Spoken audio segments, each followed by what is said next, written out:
I keep thinking about the colours. The carefully placed spots of striking bright tones against the blue-green of the land, the dominating charcoal grey of the coats and stone walls. When I think of the Banshees of Inisherin, that's what I keep coming back to. That and how much this guy looks like Colin Farrell. So after watching the movie again a couple of weeks ago, I was excited to have it like fresh in my mind for one of my favourite pastimes, which is of course letting some 17-year-olds probably regurgitated Google deep dive masquerading as a video say explain to me in detail what the movie I just watched is like actually supposed to be about. I figured that the use of Colin in Banshees is so distinctive that there had to be at least like a few half-hearted hot takes that I could put on the background while I'm doing my laundry. So imagine my horror when I go to look up this subject that in my mind is like pretty obvious, only to find nothing, leaving me to have to do the unthinkable, do surface level research on a subject I find interesting. Not to talk too much into the theory videos that I did find though, they did raise some interesting points. Like for example, did you know the film could be seen as an allegory for the Irish Civil War? I certainly hadn't thought of it. Anyone know why this guy looks so much like Colin Farrell? And now you may be thinking, why make it a video? This clearly isn't something that I normally do, so why not just do my little deep dive and leave it at having fun facts to share at parties. So I may have gotten carried away. Thank you for assuming I get invited to parties. So first things first, I'm about to speak a lot about shit that I do not know fuck on. I'd say that on a scale from like layman to expert, my expertise would land somewhere around like enthusiast or off-puttingly invested. I do not study film, I do not work in film, but I am annoying. So I feel like that makes me qualified to speak on this. To put it plainly, I'm unemployed and as of late my ADHD medication has proven to be no match for my powerful brain. Also, if you're wondering why this mic sounds weird, it's because I'm not wearing this mic at all, I just do not know what the fuck to do with my hands. So I'm about to speak a lot about a movie that is very Irish. In fact, it could even be seen as an allegory for the Irish Civil War. I don't know if you thought about that. And I'm not Irish, which I'm assuming you got from my accent, but at this point I also have no idea what my accent sounds like. I've heard others describe it as fast and pretentious, which is probably true. It definitely is the name of my Fast and Furious fan musical based on songs by the Smiths, but that's hardly relevant here. I mainly say that to point out the fact that no matter how much I love talking about my 1-week trip to Dublin, my connection to Irish culture is actually like probably pretty shallow. I did try learning Irish on Duolingo. I did have a crush on Dara Brian growing up, but that's pretty much it. Though I will say, as a Finn, I do feel this like vague ancestral connection there. As peoples, we both have this like fairly recent history of standing up to oppressive regimes followed by infighting. There are like similarities in our like folklore and like folk beliefs and stuff, which is really interesting. We're both allergic to the sun. There's a kinship there. So all of that to say, I'm gonna be mispronouncing some names pretty hard in this video. Now, you may have seen the film and not thought about the colours too much. You may not have even seen the film at all, preferring instead to watch some loser on the internet talk about it with entirely too much vigor. In which case, I'm with you. But don't call me a loser. In either case, this is how it started. It's the deliberateness of how the laundry is laid out that haunts me. Like a little pattern recognition ghoul that lives in my brain went, hold on. And now I'm here. So I saw that and I was like, And then the little pattern recognition ghoul in my brain woke up and was like, there's some meat on that bone. Cause like, there's a version of me. The version of me that's like heavily powered by the little pattern recognition ghoul in my brain that kind of wants to see it as this like Rothko-esque version of the tapestry at the beginning of Midsommar. And I so want to say that's the most soft boy film bro thing that I've ever said, but I don't want to lie to you. And also I pronounce it Midsommar, again because I'm Finnish, not because I'm pretentious. I am pretentious, but that's not related. So the colours that are present in that shot, the yellow, red, green, the Jenny kind of grey, the blue, the purple that you can clearly see in this picture of Siobhan's purple dress, which you can see and we can all agree that you can clearly see it.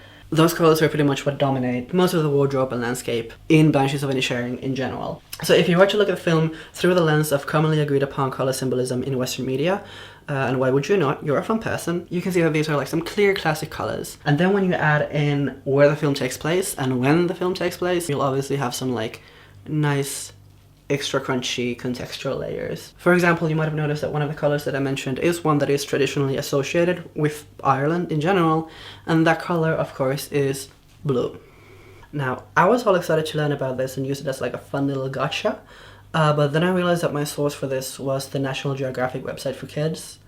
So I'm going to assume this wasn't as big of a surprise for some people as it was for me. Because it turns out, according to kids.nationalgeographic.com, that even though these days, obviously the colour we associate with Ireland is green, they dye the whole river green. In the States, you gotta wear green on St. Paddy's Day, or they're like legally obligated to kill you dead with a gun. Up until the 1700s, the colour associated with Ireland used to be blue, because it was associated with St. Patrick, and therefore, you know, all of Ireland in general. Now, according to Wikipedia, the official shade of blue associated with St. Patrick is azure, but this is the colour of the sash of the Order of St. Patrick.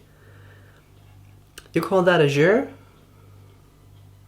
Are you azure about that? Somebody get these guys a color wheel. Now, as for the meaning of the color blue in a symbolic sense, generally in the West, it's often associated with spirituality. It's often seen in depictions of saints and stuff. It's often associated with like conservativeness and trust.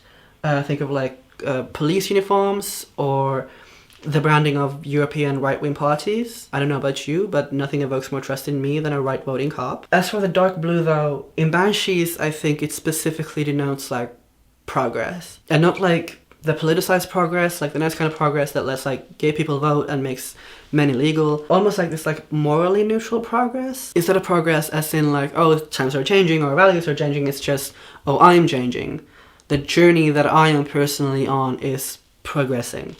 That kind of progress. And I specifically mean this like deep blue, because that is what is most present, especially in the wardrobe, especially in Colin and Siobhan, but sometimes on Pádraig as well. There's Pádraig, you see him, he's in red there, but sometimes he's in blue. Of course, honorary mention to the best blue wearer in the film goes to this absolute diva in the background. Even though the blue doesn't necessarily stick out in terms of being like overly flashy or modern looking, I feel like it is still like plot relevant. For example, in this scene at the beginning of the movie, which you can clearly see here in this extremely high def picture, when Pádraig first catches up to Colm at the pub, Colm is the only one of these three men not wearing red, which will get to the red. Now obviously you can look at that and just say, well, he's wearing something different because he is different to the other men.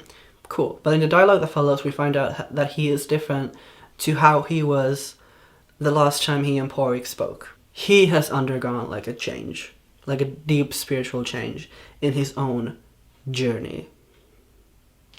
And obviously it doesn't end there. Like I said, Pádraig also wears a blue shirt in the movie. The first time that he does is right after Colm's chucked the first of his fingers off. So that's Pádraig reacting to the fact that Colm, not only to the change of like, oh, I'm being essentially broken up with, but also he's seeing this like odd and violent side of a man that he thought he really knew, even if the violence isn't directed directly at anyone else. And as for Siobhan, our beautiful darling Siobhan that you can clearly see in this beautiful high-def picture of Siobhan, who is so beautiful and so clear in this picture, she often wears this like deep turquoisey blue. We'll get to like the rest of her wardrobe in a bit, but the blue is pretty prevalent from early on.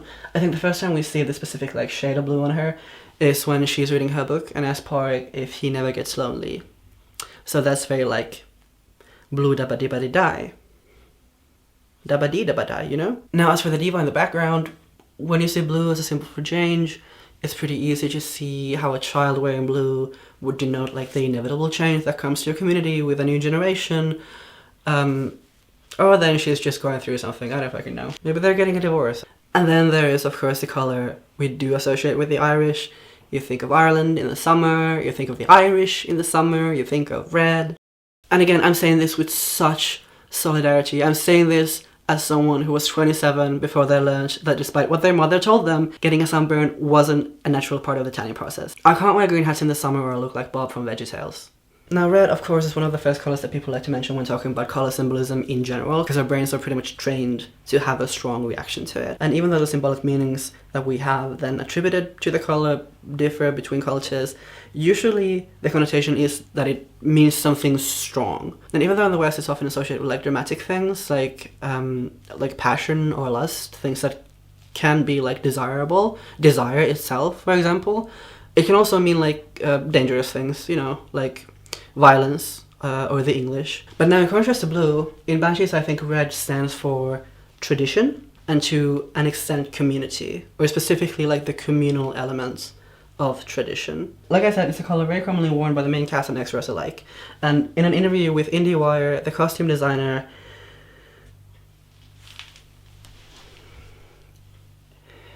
Eimer Mhaoldomhnaigh, the costume designers, said that specifically the red coat that Siobhan wears is supposed to be reminiscent of those red petticoats with black stripes on the hem that were worn by women in Western Ireland at the time.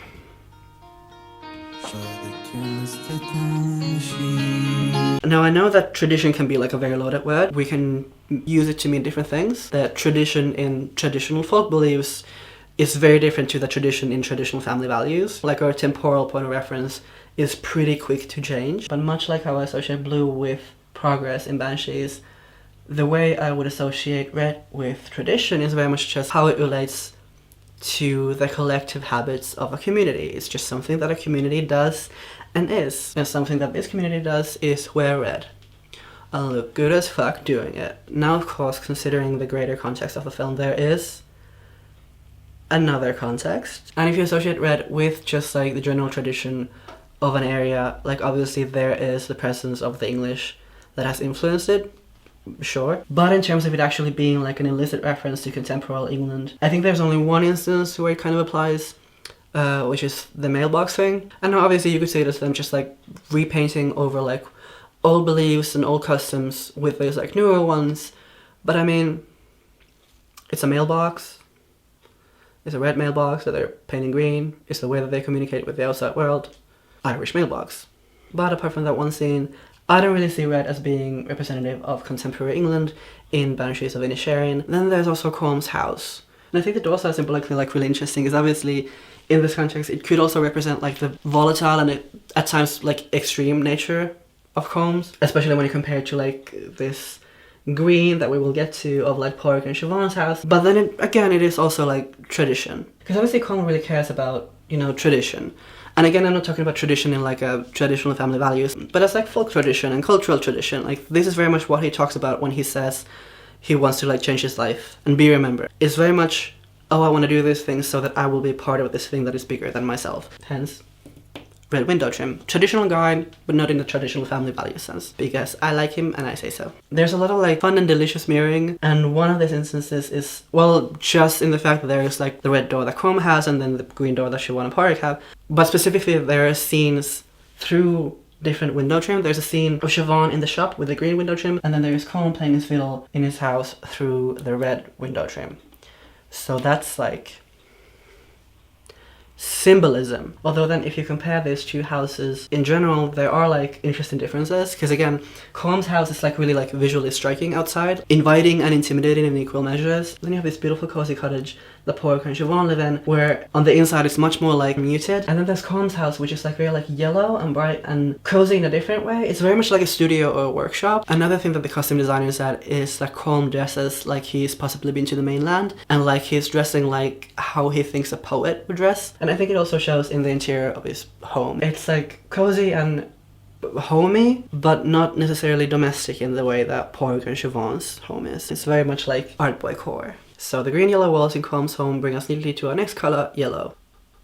Now yellow is hope, yellow is the sun, yellow is piss, by which I mean that one Coldplay song. One of the most striking instances of yellow, or almost any color I'd say in the film, is in Siobhan's going away coat, named that by the costume designer. Then I think the coat and Colm's home tie together really beautifully, because yellow isn't really a commonly occurring color in Inisherin. So both the coat and Colm's home reflect this connection to the outside world, but where Siobhan quite literally wears it on her sleeve, Colm mostly confines it within the walls of his home, though not entirely. There's also this yellowish shirt that Colin wears.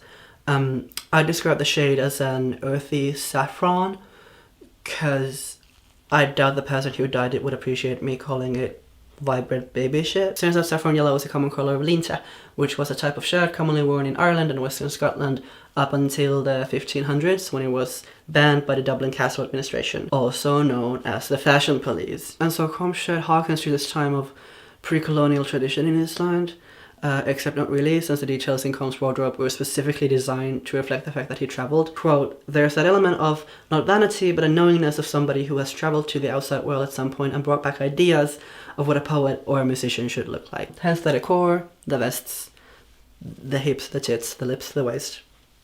You know. In any case, the shirt ends up reflecting something like deeply traditional, something that's so far in his past that he might not even be aware of it, and something really like new and specifically kind of foreign. And I think that's neat. And now Siobhan's wardrobe is something that you probably paid attention to even if you weren't trying to pay attention to the wardrobe or the colours, because despite the inclusion of traditional Irish garments like the red coat, as a whole her wardrobe is symbolic of her already being a part of this outside world that she wants to be a part of. Like, she is already there, even when she isn't. It's symbolic. Mhaoldomhnaigh said she also wanted Siobhan's wardrobe to reflect the fact that she had travelled to the mainland. Quote, maybe she has got some education and wanted to become a teacher. She's kind of like the feminist of Inisherin. She's thinking of how do I become independent. And that definitely shows. She is a fashion icon. She is the moment. She stands out. And like I said, Siobhan's wardrobe is probably something that you notice without even being consciously aware of it, because it is such a strong visual.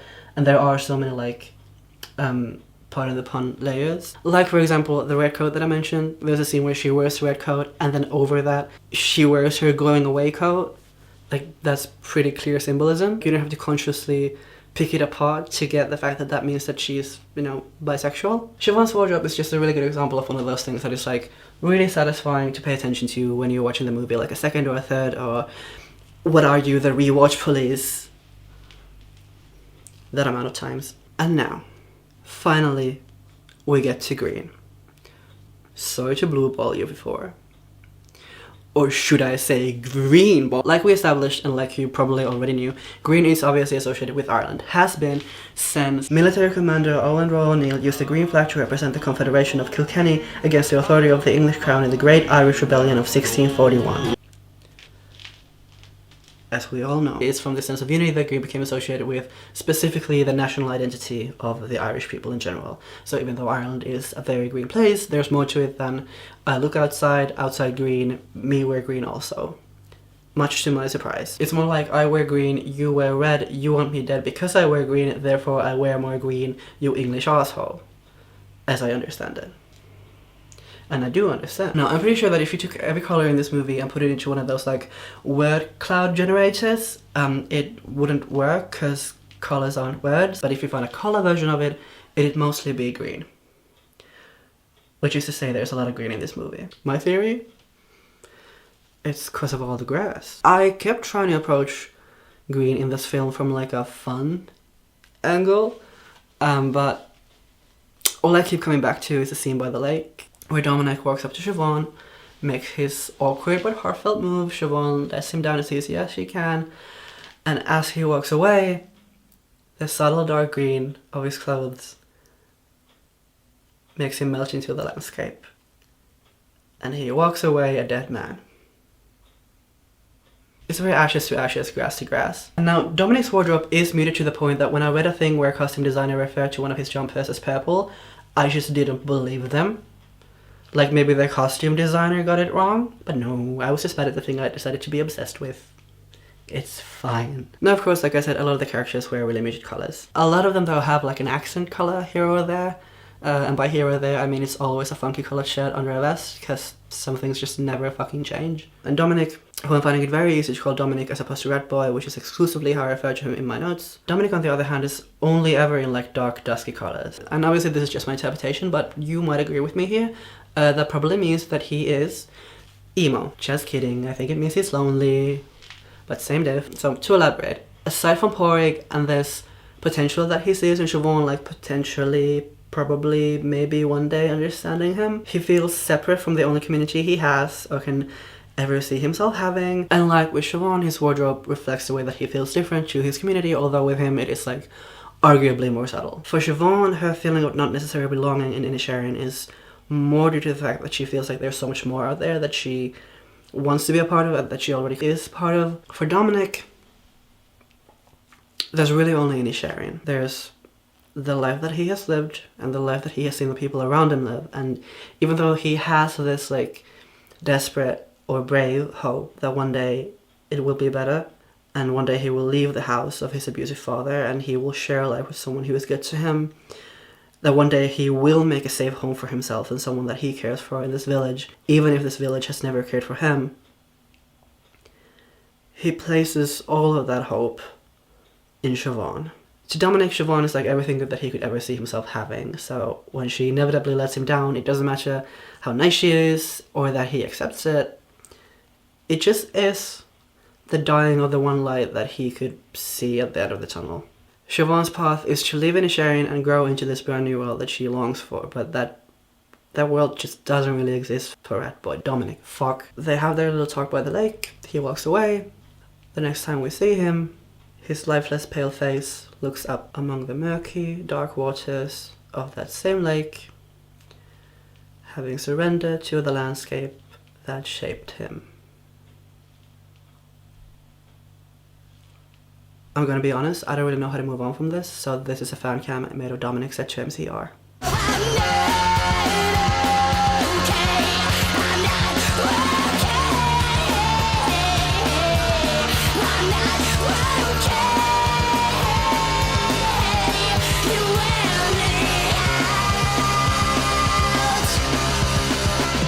Now you may have picked up on the fact that in speaking about the colours, I've spoken quite a lot about the wardrobe. I dove into this specifically thinking about the colours, and then when you look at the colours, you look at the clothes that have a specific colour, and then you look at the clothes in general, and you realise just how much the clothes in general communicate the very same things that I was looking for in the colours in general. And of course in retrospect it seems obvious. There's so much that you can tell about a character or community just by the clothes that they wear and how they choose to wear them. For example, I'm wearing this because I've overcommitted to a visual bit I don't really think that I thought through. I'm also realizing that I'm well on my way to like an okay Harry Dubois cosplay. Now when it comes to the wardrobe in Banshees in general, I wouldn't really even know where to begin picking it apart, but I definitely knew that I had to like give it a special mention because it is such a big part in the whole like vibe of Banshees. And I also specifically need to give a shout out to Delia Barry. Delia Barry is an Irish woman with a history of making knitwear for other projects as well. And for Banshees of Inisherin, she made every single jumper that you see on screen. She handmade every one of those motherfuckers. She averaged one jumper per week, including coming up with the patterns herself. Speaking as someone who was, not to brag, so bad at knitting as a child that my teacher quite genuinely had nightmares about it, what the fuck? Also, everything in the wardrobe, including those jumpers, were made to look like worn down and more muddy by a group of breakdown artists who basically were in charge of making them like fucked up. Now I am mostly bringing this up in case someone knows how one would go about becoming a breakdown artist, because I want to get paid for setting fire to Brendan Gleeson's shoes. Then of course there is the horse. Also I forgot my prop mic on the other side of the room and I'm making do with what I've got and we're both cool with it. Basically I couldn't do like a symbolism 101 on a film with a white horse in it and like not mention it. Now I could boil it down to the fact that I only refer to her as Death Horsey in my notes, but I could also get obnoxiously deep into it. And I think we both know how this is gonna go. So obviously we can see that she's not like a pure Pegasus kind of white, but instead she's speckled with like grey and black. And now we could tie it into the fact that grey is this like communal colour. It's in everyone's clothes, it's in the stone walls around the village, it's like in the shadows in the pub. But also to me it's mostly about the fact it makes her look more like an everyday average workhorse. Now when I refer to her as Death Horsey, I do mean it in like the hippy-dippy like tarot kind of sense. So yes, there are the physical losses of life of Dominic and Jenny, but there is also Siobhan leaving, and the friendship between Colin and Porg ending, or at the very least like significantly changing. And I would argue that changes like those count as deaths. And just like actual physical losses of life, deaths like that can feel larger than life, but are inevitable for everyone. And so there is this otherworldly aspect to it because most of us want the pure white horse of death. And obviously it's common that even if you're not usually like a spiritual or religious person, you can kind of get a little bit spiritual or religious in times of loss. And it makes sense because grief can be so enormous that it feels like it has to be something distinctly different from the everyday world to be able to get through it. Sometimes it's a lot easier to get through it if it is. And in a way, it is. But it also isn't. In reality, the pure white horse of death is speckled with grey and black, and you ride it to church every Sunday. And then you ride it on your way to burn down your ex-best friend's house when he won't stop chucking his fingers at you. And then it's in your house, and it looks over you when you're lonely and sad, and you sleep alone without a blanket because you buried your other best friend in it. I briefly worked at an art museum while they were displaying the works of Carlos Enkel. He is mainly known for like his abstract stuff, so a lot of the comments that we would get from visitors were like, huh, or But sometimes we'd have like groups of school kids coming in, and I specifically remember this one time we had a group of maybe like 9-year-olds, and I see that they're like paired up, they're given worksheets. I gather that they're like giving a task to go through the gallery and look for specific artworks and give like their own takes on them. And at one point I walked past these 2 kids looking at this painting that I'd looked at pretty much every day for like 2 months at that point. One of them looks at it for like 2 seconds and goes, "That's war. That's one side, that's the other. There's a battleground in the middle. They're all waiting to attack. And yes, in retrospect, a part of me does wonder why this child would look at this Bauhaus Rorschach test and see he's this imminent violence on a massive scale. Like, is he okay? Are we gonna be okay? But also, like, that's beautiful.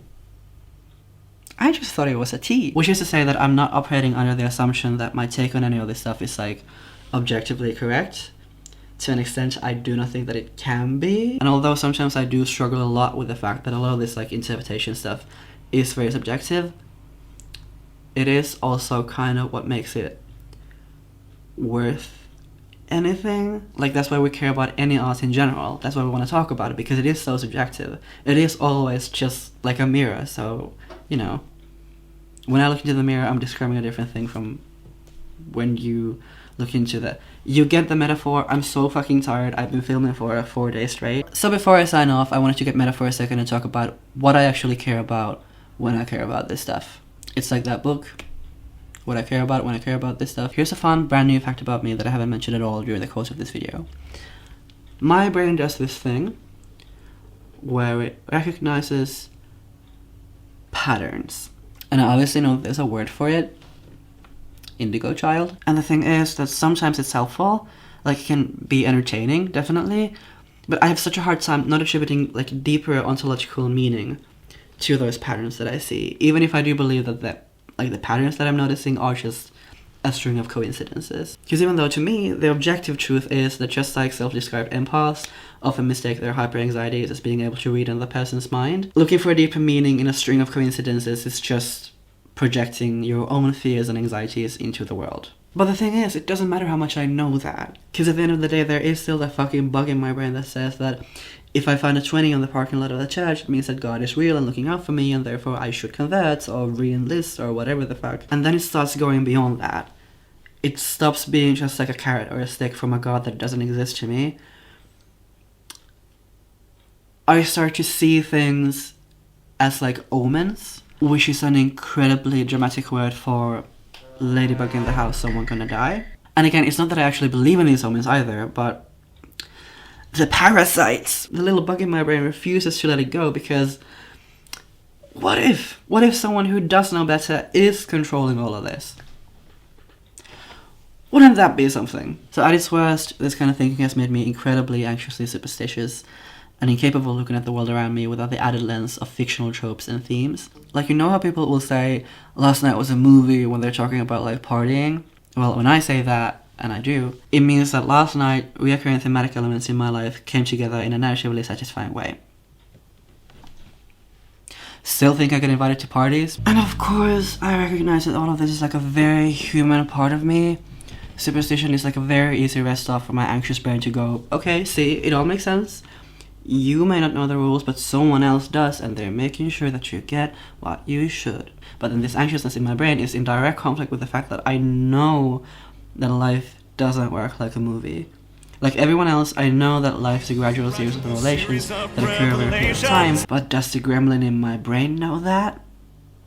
Probably, but he don't give a fuck. And so in an effort to tire him out, and it is a he, I consume narrative media. In fiction, everything is a choice made by a creative team outside of the characters that we're following. Like, everything is constructed, woven, built, adjectives that indicate intent. In short, when ladybug in the house in film, someone gonna die. At the end of the day, whether or not the way I see colors in the Banshees of Inisherin is according to the way the filmmakers intended, it doesn't really matter. What matters to me is that I know that the intention is there. Like, even in the most abstract, narrative-defying, art school fuck you films, there's intent. I know that there's choices made by people who know what they're doing and do it with intent. In film, I know God exists. So let me know what you think about the film, about symbolism, about colors, about the fact that I've been hiding my fucking murder board under this thing the whole time. Because all in all, even though I'm ridiculously exhausted considering this is like a completely voluntary thing that I've done, I did have fun trying to like verbalize these points that I've been trying to make to my poor friends for like 2 years now. And I learned a lot too. This will happen when you do research. You will like learn things. It's interesting. First off, Apparently that guy looks so much like Colin Farrell because I'm stupid. I didn't recognize an actor when he was playing a different character than the one that I'm used to. The one character I'm used to, of course, being his most iconic role when he was that one guy in that one episode of Scrubs 20 years ago. I also learned that apparently during the filming of this movie, he was bit by the dog, kicked by Jenny, and nearly bucked into the Atlantic Ocean by the aptly named Death Horsey. And like, I don't support victim blaming per se. All in all, I think the film is about two things. First, inside of you are two wolves. And second, and most importantly, at the end of the day, it really is the Banshees of Inisherin. Also, did you know it's kind of about the Irish Civil War?